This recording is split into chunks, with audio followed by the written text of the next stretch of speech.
lagi di Selamat Pagi Bengkulu. Tentunya kita sudah mendatangkan narasumber kita atau bintang tamu kita pada pagi hari ini ada Bapak Hamka Sabri, selaku Sekretaris Provinsi Bengkulu. Selamat pagi Bapak. Selamat pagi, Assalamualaikum warahmatullahi wabarakatuh para pemirsa RBTV Camkoha. Gimana kabarnya hari ini Pak? Alhamdulillah baik. Alhamdulillah baik dan harus tetap baik terus Pak ya. Amin, amin. Tetap sehat terus. Amin, amin. Nah, mengenai tema kita pada pagi hari ini adalah penanganan terpadu Pemprov Bengkulu atasi COVID-19. Nah pemirsa, kita akan berbincang-bincang mengenai penanganan COVID-19 ini ke Pak Hamka Sabri. Namun sebelum kita ke penanganannya terlebih dahulu, kita tanya dulu nih Pak, sejauh ini perkembangan kasus COVID-19 di Provinsi Bengkulu seperti apa Pak? Kita walaupun perkembangan ada, kita tetap selalu optimis dan berdoa semoga COVID-19 ini cepat selesai berakhir, itu yang pertama. Nah untuk saat ini di Provinsi Bengkulu hasil rilis kemarin itu ada penambahan positif, ada 4. Yang dulu kita 4, yang 1 sudah meninggal, yang 3 alhamdulillah sudah sembuh. Kemudian kemarin ada lagi nambah 3 lagi yang positif. Kemudian kalau ODP dan PDP memang kita banyak ya, tercatat oleh posko kita. Ya. Baik. Nah ini untuk yang kemarin baru rilis Pak ya, ada 4 kasus baru lagi.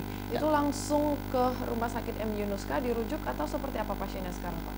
Oke, di dalam kita penanganan, saya cerita dulu dari awal ya. Baik. Sebelum kita menghadapi begitu tahu tentang virus COVID-19, jadi pemerintah daerah Provinsi Bengkulu mempunyai tahapan atau sistematika, bukan dalam artian kita menantang dari virus ini, tapi kita persiapan. Jadi ada beberapa tahapan disiapkan oleh pemerintah daerah Provinsi Bengkulu.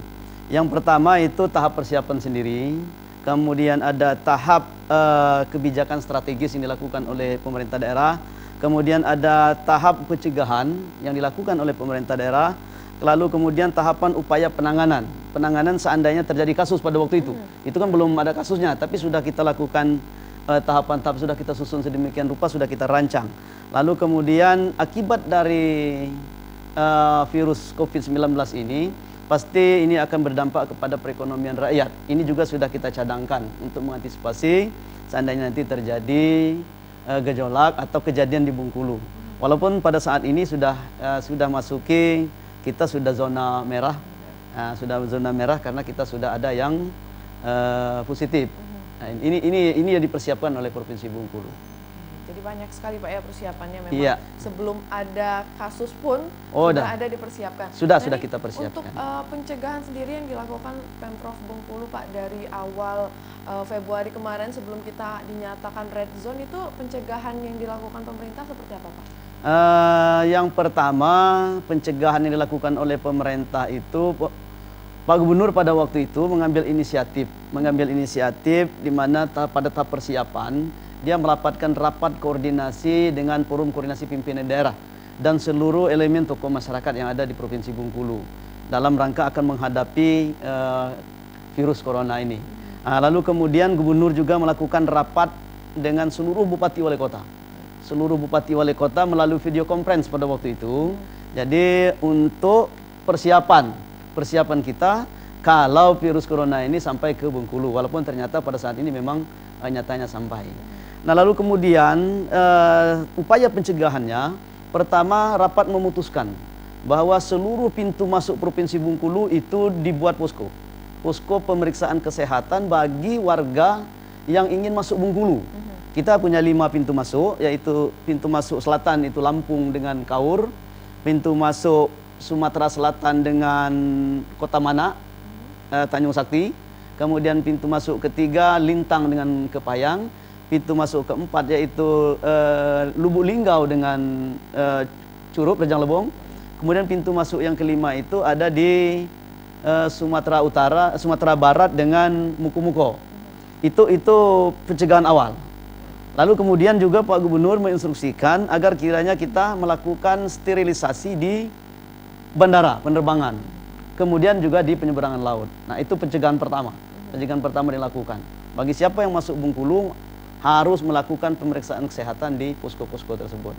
Itu langkah awal kita. Jadi banyak sekali Pak ya poskonya sekarang, Iya. baik di darat, laut, dan udara. Ya, tentunya. semuanya kita tutup pada waktu itu. Jangan sampai ada lagi yang masuk ke Provinsi Bengkulu yang menyebarkan virus ini, Pak Ya, ya, harapan kita ya, ini semua. harapan kita ya. Oke, nah ini untuk rapid test dan laboratorium swab test nih adalah salah satu instrumen yang paling penting sekali Pak ya guna pencegahan penyebaran virus COVID-19 ini. Nah untuk di Provinsi Bengkulu Pak, untuk alat rapid test sendiri ada berapa Pak? Kita sudah terima itu 2 tahapan untuk rapid test. Yang tahap pertama itu kita terima 2.400. Baik.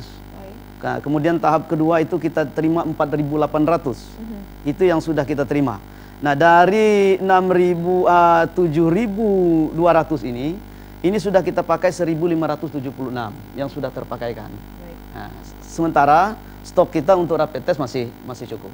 Masih cukup. Insya Allah masih cukup. Nah ini untuk lab swab sendiri Pak, kita tahu kan untuk di Provinsi Bengkulu sendiri belum ada nih. Kira-kira kendalanya apakah memang belum memadai alatnya atau seperti apa Pak? Kita labor kita kan sudah siap.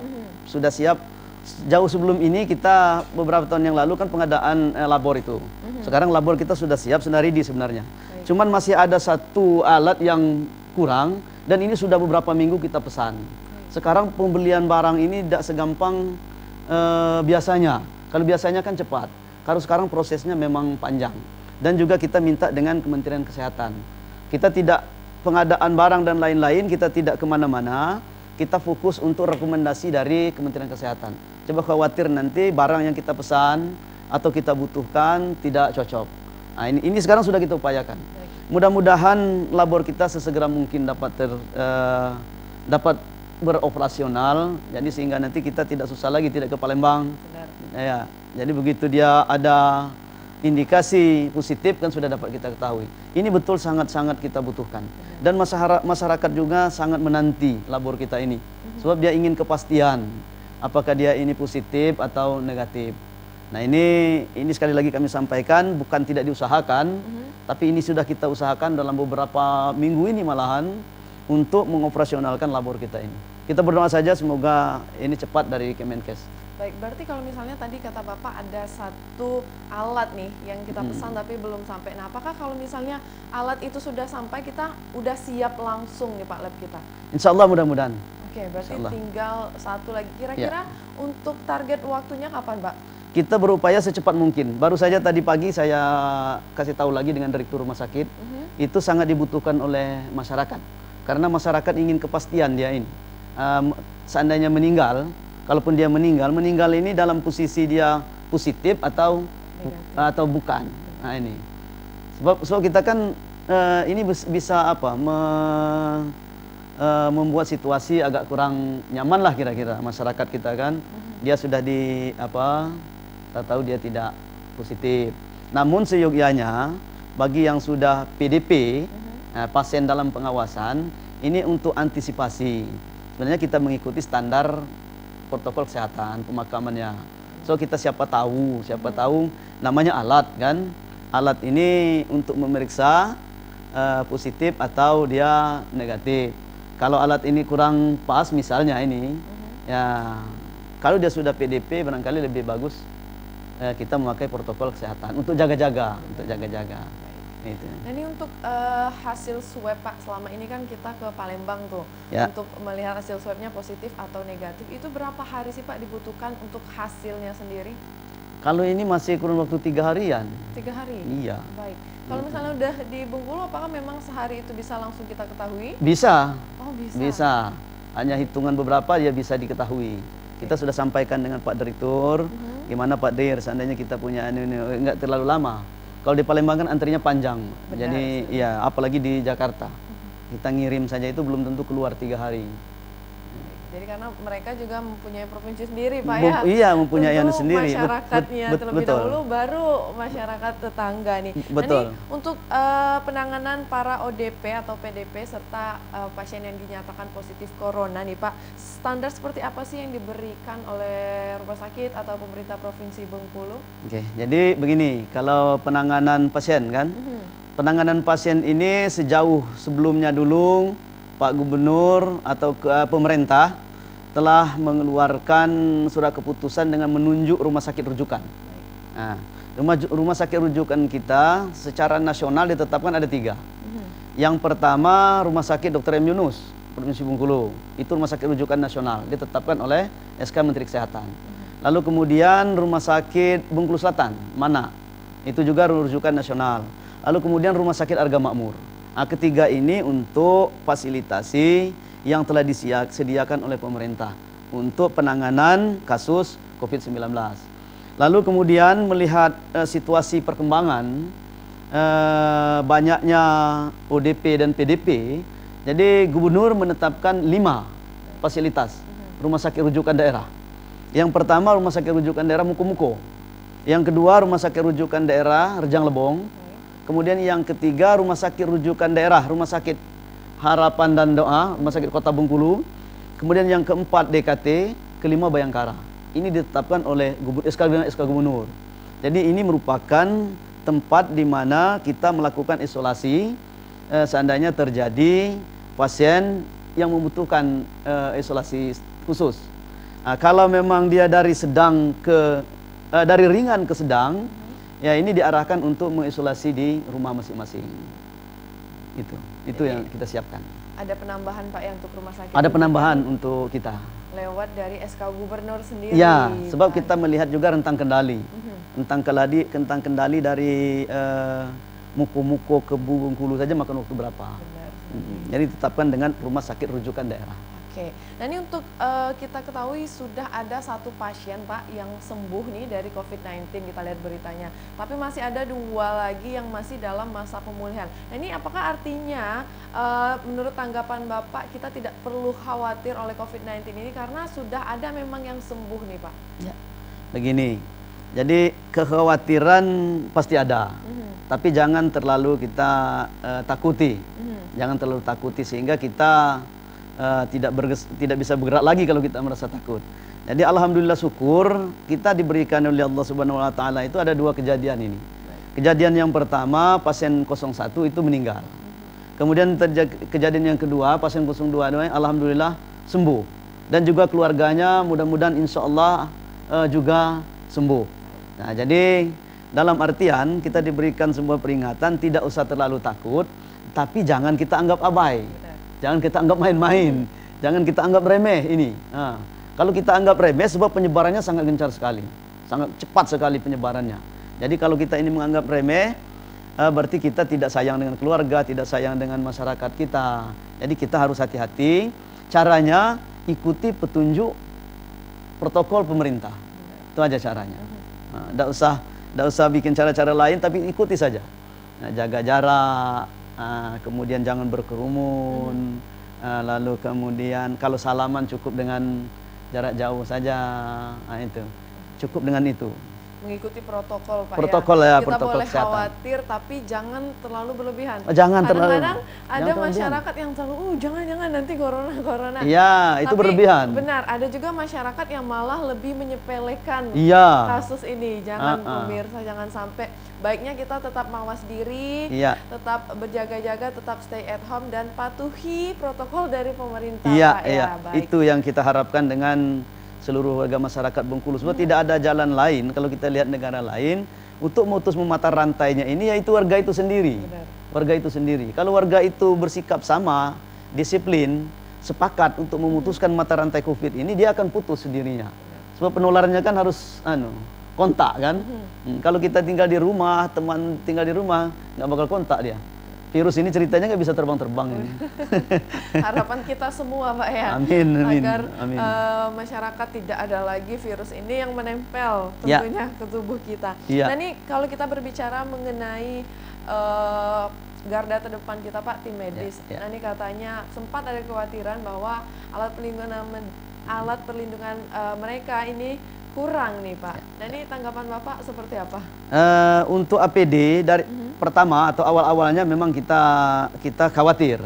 Tapi begitu kita mendapatkan support dari pemerintah pusat, kita dalam keadaan kondisi cukup dan aman.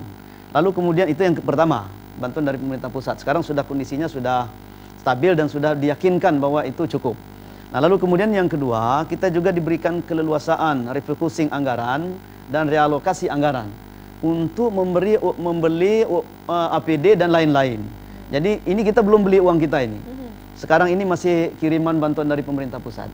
Alhamdulillah kita untuk sementara cukup. Nanti apalagi nanti kita pesan sendiri. Dan ini juga dalam prosesnya sudah kita pesan sebenarnya. Cuma belum sampai saja. Tadi saya ulangi lagi, pemesanan sekarang memang agak sulit jika dibandingkan dengan yang dulu, dengan pengadaan normal. Ini kan mau pengadaan ini. Nah ini.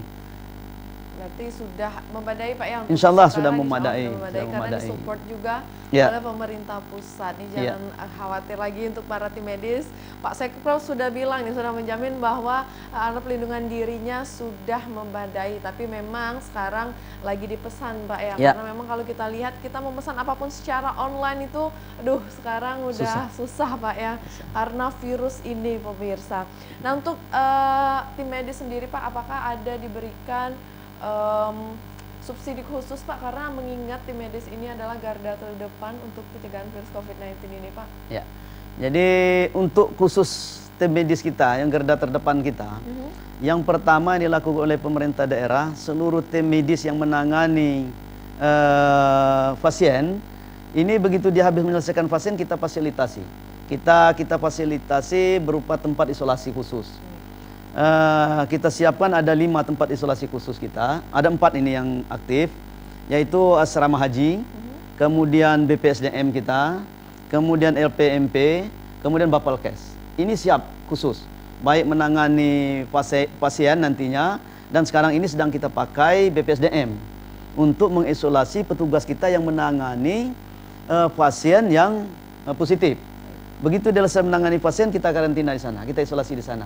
Seluruhnya kita jamin, makannya kita jamin, transportasinya kita jamin, juga kebutuhannya di dalam kita persiapkan, disiapkan oleh pemerintah. Nah lalu kemudian yang kedua, untuk insentif, pemerintah daerah, pemerintah pusat kan sudah mengalokasikan itu. Dan kita juga pemerintah daerah berencana ingin memberikan asuransi jaminan kesehatan dia. Nah, jadi ini upaya-upaya yang kita lakukan. Sebab sekarang ini benar apa yang disampaikan tadi, dia ini merupakan garda terdepan. Barangkali kalau kita nonton dari jauh, wah ini mengerikan ya, mengerikan. Jadi sekarang di Badan Diklat kita masuk 3 hari yang lalu itu 30-an pegawai kita, sebuah pegawai medis kita. Dengan adanya kemarin ada reaktif dari teman-temannya, dia nggak mau lagi pulang, ya sudah kita isolasi aja.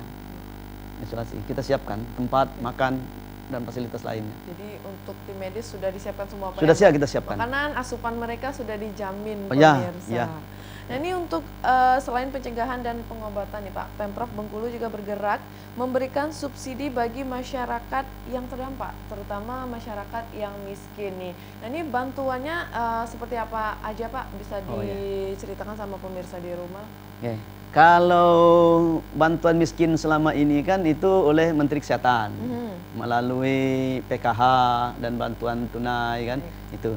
Nah dengan adanya COVID-19 ini ada timbul masyarakat miskin baru, timbul kehilangan pekerjaan, timbul produk-produk pertanian kita tidak laku lagi karena daya beli pasar sudah tidak ada. Nah, jadi pemerintah daerah mengalokasikan anggaran untuk mengatasi ini. Namun kemungkinan sih kalau teratasi penuh mungkin tidak karena keterbatasan. Tapi pemerintah telah berupaya mengalokasikan anggaran, melakukan refocusing dan realokasi anggaran. Itu untuk tahap pertama kita siapkan tadi 15 miliaran untuk itu. Dan sekarang sedang kita hitung kembali sebab ada petunjuk dari Kementerian Keuangan dan Menteri Dalam Negeri agar kiranya 50% anggaran itu dialokasikan untuk COVID-19. Jadi ini nanti termasuk mengatasi dampak sosial akibat daripada COVID-19 ini. Karena terus terang daya beli masyarakat sudah turun sekali. Daya beli masyarakat. Kemudian juga masyarakat untuk keluar saja sudah jarang kan, dengan ada kebijakan tinggal di rumah dan lain-lain. Nah program Pak Gubernur Bengkulu, kita untuk meningkatkan daya beli, nanti gubernur akan mengarahkan ke kabupaten kota juga sampai ke desa agar membeli produk-produk lokal. Misalnya beras, beli beras lokal. Sayur-sayuran, beli sayur-sayuran lokal. Daging, beli daging lokal. Dan lain-lain beli yang lokal. Kemudian didistribusikan kepada masyarakat. Jadi masyarakat kita terbantu, petani kita bisa daya belinya juga terungkit. Ada ungkit beli, ada daya ungkitnya. Ini program Pak Gubernur, direncanakan ke sana nanti. So dua-dua ini sama pentingnya dipikirkan. Kalau kita memberikan bantuan kepada dampak sosial saja, misalnya memberikan sembako dan lain-lain, sementara produk pertanian kita nggak laku. Beberapa hari yang lalu kan orang panen melon ya, panen melon 1,9 ton. Kemana dia jualnya orang? Jangan orang mau beli melon sekarang. Beli beras saja susah. Susah. Apalagi nantilah beli melon. Sementara melon kalau tidak dipanen busuk. Maka pemerintah dalam hal ini kebijakan gubernur turun. Melon 9 ton, 1,9 ton dibayar semua oleh pemerintah daerah. Kemudian dibagikan dengan seluruh masyarakat, tidak dibawa pulang, tidak. Dibagikan dengan seluruh masyarakat yang terdampak COVID-19. Nah, begitu kebijakan yang akan diambil oleh Pak Gubernur dalam rangka mengatasi dampak sosial akibat COVID ini. Oke, kalau kita berbicara mengenai bantuan Pak, bantuan yang diberikan dari pemerintah provinsi untuk masyarakat, ini dalam bentuk apa sebenarnya Pak? Apakah nanti ada kebijakan untuk memberikan masyarakat seperti tunjangan uang per bulannya, atau sembako, atau seperti apa Pak? Ya, untuk bantuan kepada masyarakat yang pertama kan sembako. Nah, sekarang sudah Pak Gubernur sudah mengeluarkan stok beras bulog itu 100 ton. Itu kita dibantukan dulu sama masyarakat. Lalu kemudian yang kedua nanti akan menyusul APBD, anggaran kita. Anggaran kita ini masih dalam proses perencanaan sekarang, bisa saja nanti dilakukan dengan bentuk tunai, atau bisa saja nanti dilakukan dalam bentuk sembako juga. Ini masih diperhitungkan oleh Pak Gubernur kita kan, apakah dia nanti semacam kita bantukan uang tunai per bulan misalnya selama 3 bulan. Nah ini. Nah, namun ini perlu kita sinkronkan dengan pemerintah pusat. Pemerintah pusat juga mempunyai Kementerian Sosial, ada bantuan tunai langsung 600.000 per bulan. Nah, ini dikhususkan untuk keluarga yang kena dampak, bukan yang keluarga menerima bantuan sosial rutin selama ini. Lalu kemudian ada lagi prakerja oleh Dinas Tenaga Kerja. Nanti sekarang yang putus kerja, yang PHK, yang lain-lain, silakan adik sanak sekalian sekaligus ya promosi ya. Sekaligus adik sanak sekalian bagi yang terputus kerja, di PHK dan lain-lain, daftar ke Dinas Tenaga Kerja kita. Di sana ada nanti diberi kartu prakerja. Ini juga nanti akan disubsidi oleh pemerintah selama 3 bulan juga. Dengan angka juga kalau tidak salah ini, kalau tidak salah juga 600. Nah, kita juga masih memperhitungkan ini nanti supaya tidak overlap nanti. Apakah sisanya nanti baru pemerintah daerah provinsi dan kabupaten dan desa juga diwajibkan oleh Menteri Desa untuk melokasikan anggarannya. Untuk anggarkan bantuan langsung tunai dan padat karya serta yang lainnya diperbolehkan. Jadi anggaran ini mulai dari desa, kabupaten, provinsi dan nasional dilakukan rasionalisasi ke COVID-19. Nah, ini untuk waktu didistribusikan ya Pak, kira-kira kapan? Karena kalau kita melihat masyarakat sekarang, keluhan masyarakat bahwa mereka bilang pendapatan sudah tidak masuk lagi karena COVID-19 ini sendiri Pak. Nah, kalau untuk sembako kita sudah distribusikan. Sudah distribusikan juga, kabupaten kota juga sudah distribusi, Pak Wali juga sudah distribusi untuk sembako, untuk beras. Nah, tinggal lagi untuk tahap berikutnya dengan dana APBD. Dana APBD nanti kita akan pasti sesegera mungkin. Kalau provinsi sekarang sedang menyisir tahap kedua, refocusing tahap kedua, sehingga anggaran pemerintah daerah Provinsi Bengkulu itu dipangkas 50%, diarahkan ke COVID-19. Ya. Ini secepatnya akan kita proses. Baik, secepatnya Pak ya. Ya. Mungkin juga pemirsa di rumah bertanya-tanya nih kapan secepatnya pemirsa nanti akan dikabari Pak ya, dikabarin terus lewat media, lewat masyarakat untuk terus tetap berjaga diri, mawas diri di rumah. Nanti pemerintah Provinsi Bengkulu insya Allah akan membantu masyarakat Provinsi Bengkulu. Nah, ini untuk penanganan COVID-19 di desa-desa nih Pak. Seperti apa Pak? Kemudian apa saja item yang masuk dalam program dan dalam rangka untuk melawan COVID-19 ini sendiri? Yang pertama, pemerintah desa, Pak Gubernur sudah berikan surat kepada Bupati Wali Kota, kepada Bupati untuk desa kan, agar kiranya di desa itu bikin posko desa. Fungsinya yang pertama untuk mengawasi warga kita yang mudik, warga datang. Sebab kalau Bengkulu yang tinggal di Bengkulu, kita yang tinggal di Bengkulu, kan nggak ada COVID-19 ini. COVID-19 kan datang dari luar ini kan, ya. Nah jadi kalau ada warga kita yang mudik, setelah kita data di pintu masuk kelima darat, satu udara kan, satu laut, ini gugus tugas memberitahukan kepada gugus tugas kabupaten bahwa si A ini mudik, alamatnya ini, namanya ini, by name, by address. Nah, jadi Bupati Wali Kota juga menyampaikan kepada desa, ke posko gugus tugas desa, bahwa si A ini pulang kampung asalnya dari zona merah. Nah, namanya ini, alamatnya ini. Jadi ini tugas gugus tugas tingkat desa. Ini keterlibatan tingkat desa sangat penting. Sangat-sangat penting. Jadi dia melakukan pengawasan walaupun sudah kita periksa waktu dia datang. Kita datang di bandara kan kita cek tuh, dicek oleh petugas posko kita. Udah aman dia.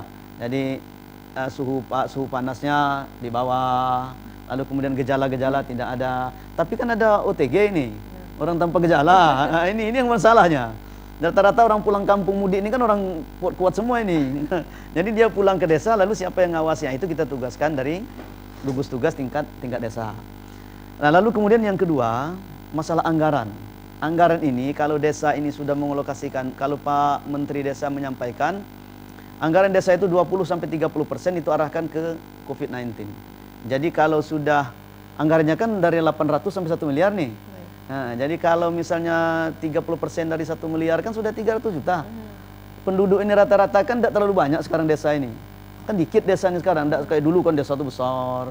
Nah, kalau dia sudah bisa mengantisipasi, mengalokasikan bantuan tunai langsung misalnya kan, apa 200.000 per bulan, kan ini sudah terlindungi nih. Ditambah nanti dengan APBD kabupaten dan provinsi. Nah ini. Yang penting ada sinergi lah. Sinergi bersama-sama. Pemerintah kabupaten kota, kemudian pemerintah provinsi Bengkulu juga Pak ya. Ya ada teori ngatur kan menghadapi wabah ini kan harus sama. Nah, kalau dihadapi sendiri-sendiri, jumlah orang 9.990 itu menghadapi serius, 10 orang saja tidak. Ini kan usaha 9.000 ini kan akan sia-sia. Namanya ini wabah. Ya. Oke, baik. Nah ini untuk social distancing Pak, kalau kita lihat social distancing memang sudah lama sekali diberlakukan. Tapi udah memasuki minggu keempat, minggu ketiga masyarakat sudah mulai longgar nih kepatuhannya. Ini tanggapan Bapak seperti apa? Kemudian juga upaya yang dilakukan pemerintah Provinsi Bengkulu guna mencegah masyarakat di luar rumah seperti apa Pak? Kita tetap melakukan sosialisasi. Gubernur tetap keliling ke seluruh 10 kabupaten kota. Tiap hari kami tidak pernah di kantor, keliling untuk melakukan sosialisasi itu sebenarnya. Di samping memberikan dampak sosial juga sosialisasi. Sosialisasi terhadap program ini. Nah, cuman kita juga berhenti perekonomian tidak boleh. Tidak boleh. Semestinya kalau kita mau berhentikan, pemerintah daerah harus tanggung jawab ini. Tapi dengan kondisi keuangan tidak memungkinkan. Maka kita melakukan sosialisasi, berharap kepada masyarakat, walaupun dia tetap keluar berinteraksi, ya pedomi protokol kesehatan ya. Ini harapan kita dengan masyarakat. So tiada kata lain seperti kita sampaikan awal, mutus mata rantai ini adalah kita jaga kontak.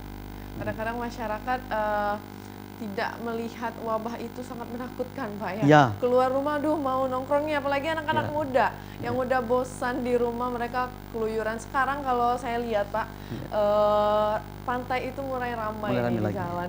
Padahal untuk minggu pertama, minggu kedua itu sudah baik sekali kalau kita lihat di Provinsi Bengkulu sudah banyak masyarakat yang mematuhi. Mungkin apakah memang ada faktor bosan masyarakat keluar rumah atau seperti apa, itu menjadi pertanyaan dari masyarakat sendiri. Nah kemudian untuk koordinasi Pemprov Bengkulu dengan Forkominda nih Pak, seperti Lanal Bengkulu, Korem dan Polda, ini seperti apa Pak?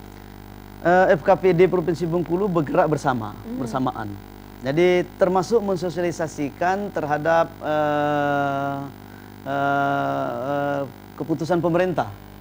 Ini Pak Gubernur, Kapolda, Danrem, Kejati, dan Lanal, kemudian Badan Intelijen Negara, dia berangkat serentak, sama-sama.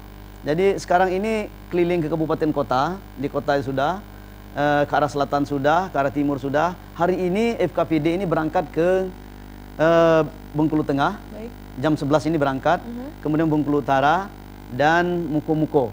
Seluruhnya ikut. seluruhnya ikut diberikan pencerahan kepada masyarakat kita dan diberikan keleluasan oleh Pak Gubernur menyampaikan, masing-masing harus menyampaikan pesan-pesan pemerintah untuk memutus mata rantai COVID-19 ini.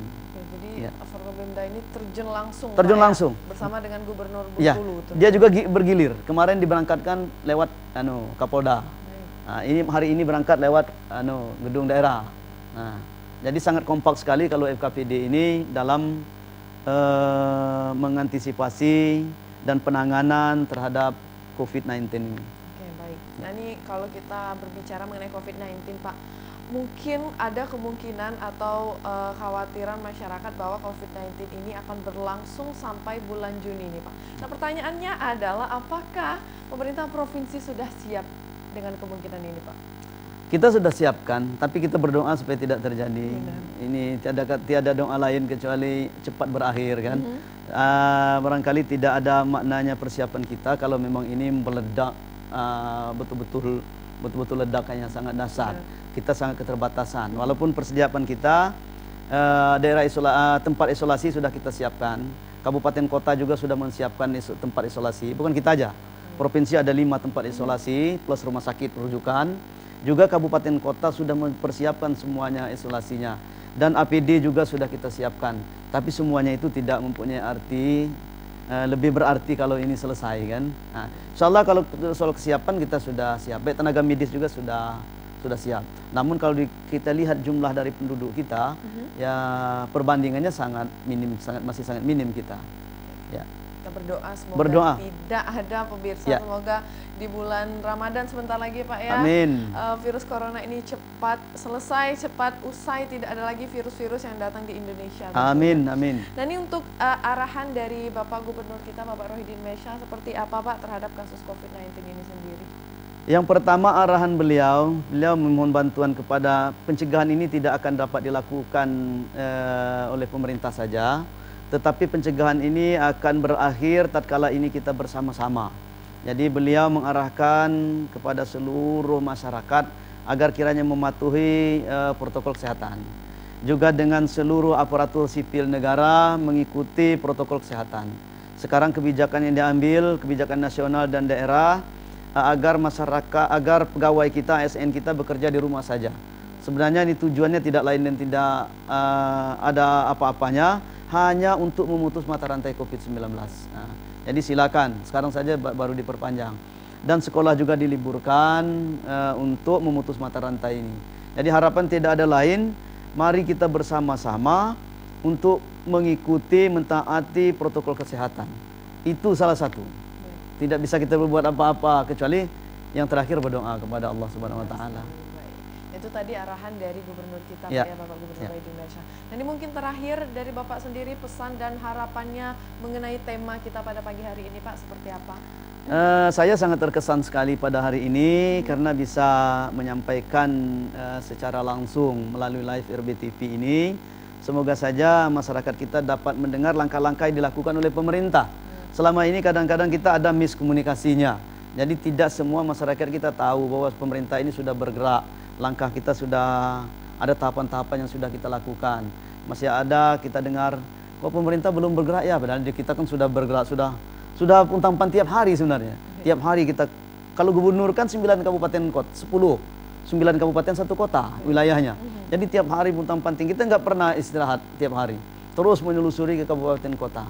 Di samping memberikan bantuan sembako walaupun belum mencukupi, tidak mencukupi, juga yang lebih penting itu mensosialisasikan protokol kesehatan kepada masyarakat.